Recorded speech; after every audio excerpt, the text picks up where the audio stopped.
Paxton Place opened in November of 2019. It is 37 units, apartment building. Funding was obtained through Pennsylvania Housing Finance under the Low-Income Housing Tax Credit Program. Most times partnering is a win-win for both, and that's really what we were looking for. And so was the development company. And that's what I think helped to make it a success, to get us from the very beginning ideas all the way through to the construction and the completion of it. We really wanted to do two pieces we were looking at. One was the actual physical building, the housing part, which they knew a lot about. And we knew about human services and social services and the agencies that help the elderly. Jody and Dale from Paxton Ministries were the most involved partners we've ever worked with.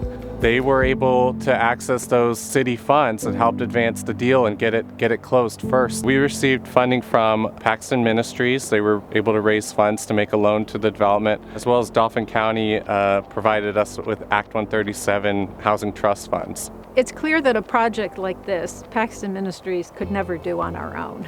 We did not nearly have the expertise and experience that would be needed.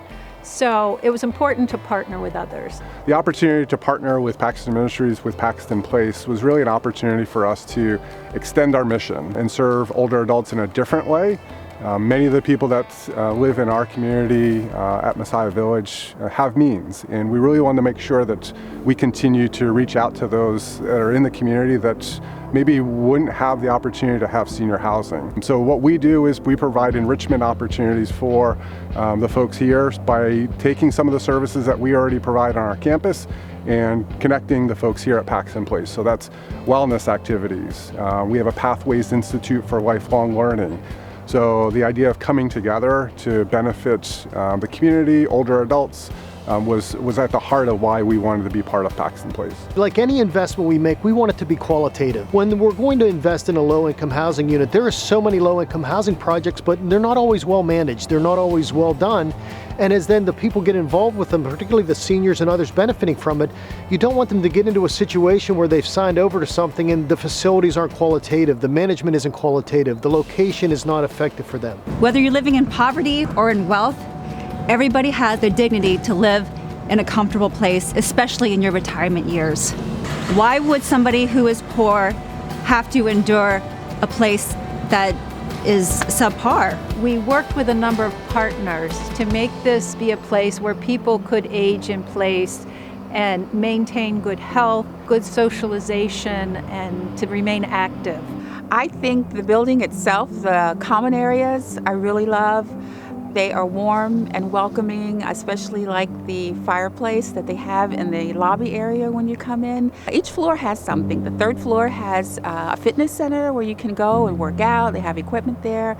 They also have what they call a family room, which is where if you have little ones to come and visit you, there's a place for them, and it just feels like home. When we were envisioning what Paxton Place could be, one of the aspects was the relationship with Paxton Street Home right across the street. Paxton Street Home, we love to have volunteers. That could give people at Paxton Place an opportunity to volunteer. And possibly some residents from Paxton Street Home could volunteer at Paxton Place, maybe in the coffee corner or in some other ways. So really that idea of creating community or partnerships or neighbors is really how we continue to have life. It might be around a cup of coffee, but it might be around an activity. So we really wanted to bring those activities to help people come together and find those connecting points. Neighboring means to me how your new development or community fits into the broader community in which it's placed, whether that means actual physical interactions. I think we're all facing a new world right now in terms of what community means. I think it means making an effort to get some community support, onboarding from people who live in the area who want to see your development happen. To be able to invest in a location that creates almost a sense of community within the community, it's a wonderful thing. That's the kind of projects that we're looking for. I'm just completely happy with the results. And I know that the residents are happy. They're glad to have community programming, and that's what we all need. It was like an answer to a prayer to have a community like Paxton Place here and available for me and other people who are looking for a place just, for our own peer group.